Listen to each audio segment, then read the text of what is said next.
I'm in the business of storytelling, amplifying women's voices, and closing the narrative gap through inclusive storytelling. That, as I have been told and come to embrace, is one of the many things that makes me a disruptor. My grandmother was a storyteller, and she influenced the woman I am today. It's no wonder I named my company after her. She was a pioneer in her time, running multiple businesses while also raising 7 children. As I embarked on my entrepreneurial journey over 15 years ago, I sadly lost her. But not a day goes by that I do not wish that there was a form of documentation of her journey that I could watch, read, listen to, and lean on during good times or even bad times. Our stories define and connect us profoundly. Imagine a world where the stories of women from every walk of life reverberates throughout our history, shaping our present and sculpting our future. Society will be well balanced. We probably will not be dealing with the much chaos we're dealing with in the world today.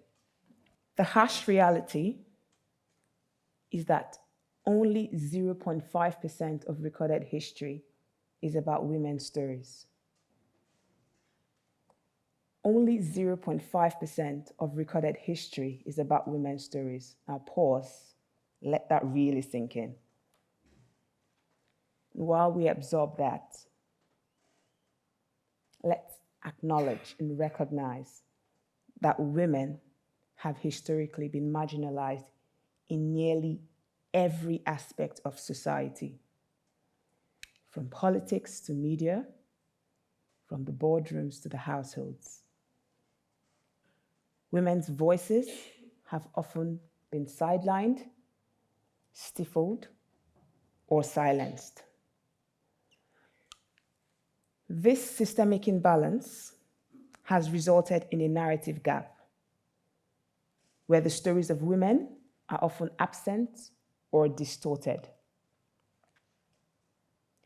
Consider for a moment the countless stories of women throughout history whose voices have often been overlooked or sidelined. From forgotten pioneers to unsung heroes, there is a wealth of untapped potential waiting to be discovered. And when we approach these narratives with curiosity, we can also uncover hidden gems that have the power to reshape our understanding of the world and also inspire future generations. As the founder of a media company, Violet Simon, that amplifies women's voices through storytelling, I have navigated firsthand the repercussions of underrepresentation. Growing up also, I grew up facing a myriad of challenges, mental health struggles, discrimination, and various forms of abuse and assault. And throughout these experiences, I also felt the void of female perspective that would have helped me better navigate some of the most challenging moments of my life. But inclusive storytelling is not only about rectifying past injustices or exploring past memories. It is, but it's not all there is. It is also about enriching our cultural tapestry and fostering deeper connections with one another. When we embrace a wide range of voices and experiences, we also create a vibrant and dynamic narrative landscape that adequately reflects the richness of the human existence. By asking questions, listening deeply, stepping out of our comfort zones, and seeking out diverse voices, we can also create space for stories that have traditionally been overlooked.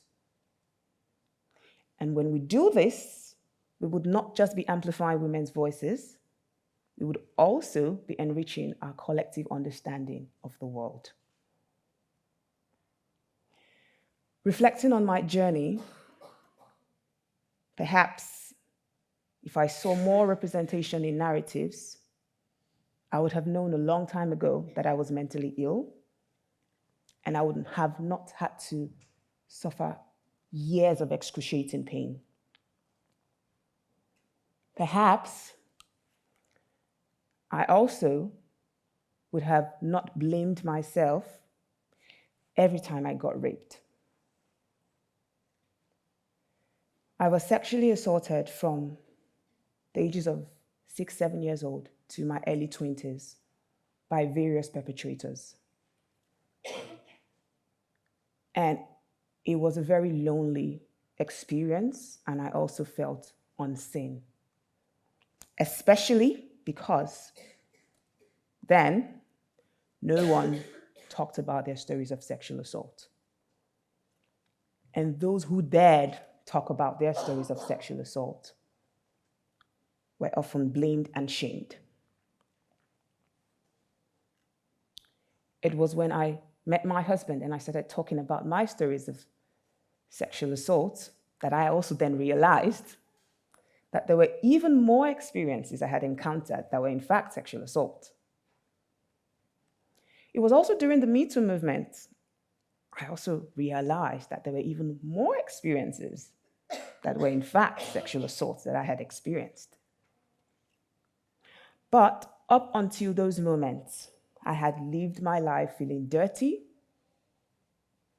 pushing aside the experiences and the memories, feeling unseen, and severely traumatized. By sharing my story with my husband, by listening to the stories of other women during the Me Too movement, I felt seen. I felt empowered. I didn't feel dirty anymore. I also was more informed and educated. However, representation alone is not enough, because too often, women are portrayed in a one-dimensional manner that fails to capture the intersectionality of our experiences. And this leads to one-sided and one-dimensional results that then create negative impacts. And we see this every day. One example is when it was discovered that some medical practitioners actually believe that Black women have a higher pain threshold than others. Now, this resulted into Black women being ignored and then led to a higher mortality rate among Black women. When we embrace more nuanced portrayals of women, we create space for authentic and diverse voices to be heard and stories to be told. And in doing that, we would also be creating a better world where everyone, irrespective of your background, can thrive. Another crucial aspect of closing narrative gaps and amplifying women's voices through inclusive storytelling is ensuring that women have access to opportunities and platforms to share their stories, amplify their voices, and reach a wider audience. This means supporting initiatives and platforms that provide women with the support, the tools, the resources, and the safe space they need to share their stories, amplify their voices, and reach a wider audience. When we launched a platform called Disruptors that features the narratives of women who challenge the status quo, we quickly realized something. All too often, women have been shamed for voicing their stories. Now, this negative backlash resulted in a lot of women being hesitant in sharing their stories, even their triumphs. On the flip side, there was also immense zeal and a palpable desire of women who were eager to share their stories and use their stories as catalysts for societal change, uplift and inspire others, and also secure a sense of visibility and acknowledgement. 3 years after running Disruptors and being recognized by various global organizations, this word has now become a yardstick and a source of positive meaning. By women collectively sharing their stories of being disruptors in their various spheres of influence, women worldwide are now keying into this word, redefining what this word means. This word has often been used as a negative connotation and a source of shame, has now become a source of positive inspiration, and also a resource with actionable insights on women's issues.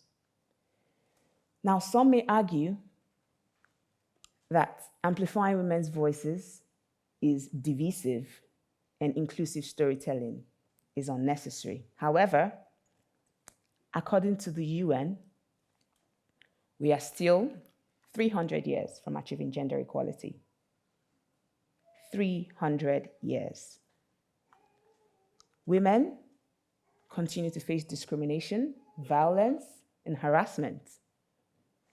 The wage gap still persists.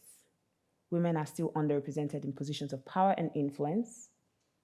And gender-based stereotypes still shape our perceptions and our behaviors. In light of these challenges, amplifying women's voices becomes not only a moral imperative, but also a practical necessity. Women represent half of the world's population, half of the world's population. And when we silence or marginalize half of the world's population, we not only limit our collective potential, but we also hinder our ability to solve and address the complex issues facing our world today. We are all a tapestry woven from the threads of our stories. And these stories not only define us, but they also bind us together as part of the human experiences. Personally, I do love to hear people's stories, whether it's about the tiny details of their day or the profound experiences that have shaped their lives. If we can take the time to pause, sit, and truly listen to each other's stories, including the stories and narratives we tell ourselves, we would begin to see and appreciate the value of every human experience. We would recognize our interconnectedness and the interconnectedness of our lives and the critical importance of closing narrative gaps and amplifying women's voices. So today, I encourage you and I challenge you to not just listen to stories, but also recognize the power that stories have in transforming the world for good. And ask yourself this: are you creating a safe space for people to feel comfortable in sharing their stories? What can you do when you hear people's stories? And finally, are the stories you listen to inclusive enough? And do they capture the intersectionality of women's experiences? Thank you.